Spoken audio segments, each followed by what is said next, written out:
Tout est illégal aujourd'hui en France. On fait tout reposer sur le socle de la légalité. Ok, mais le droit, c'est censé être droit, pas de travers. Ce que je vais expliquer est tellement énorme que la France ne pourra jamais le remettre en question, à moins de s'embraser, voire de s'effondrer. Tour d'horizon rapide.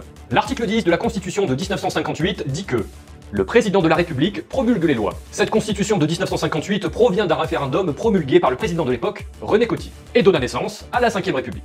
Mais René Coty avait-il le pouvoir de le promulguer? Il tenait ses pouvoirs en vertu de la constitution de 1946. Or, il se trouve que l'autorité qui a rédigé le texte du référendum, qui a donné naissance à cette constitution, n'avait pas la légitimité de la promulguer. Cette autorité illégitime n'est rien d'autre que le gouvernement provisoire du général de Gaulle. Un gouvernement de facto, et non de jure. On ne s'autoproclame pas président d'un État à moins d'être un putschiste, voire un dictateur. La question, que vaut la promulgation du général de Gaulle, président du gouvernement provisoire de la République française, face à l'ancestral et indéboulonnable Code civil français? Ce code civil qui précise dans son article 1er, les lois sont exécutoires dans tout le territoire français en vertu de la promulgation qui en est faite par le roi. Donc, pas de roi, pas de loi. Ces renards d'Agent Smith ont pourtant tenté de modifier l'article 1 en 2004 en tentant d'y ajouter entre parenthèses le président de la République. Évidemment, eu égard à leur légitimité, ça vaut ce que ça vaut. Depuis 1945, aucun texte de loi n'a été promulgué légalement.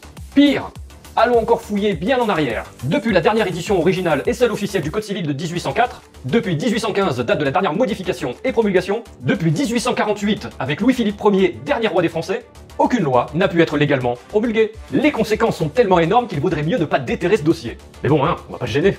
Je vous dévoile les fameuses conséquences dans la partie 2 et d'ici là, restez branchés.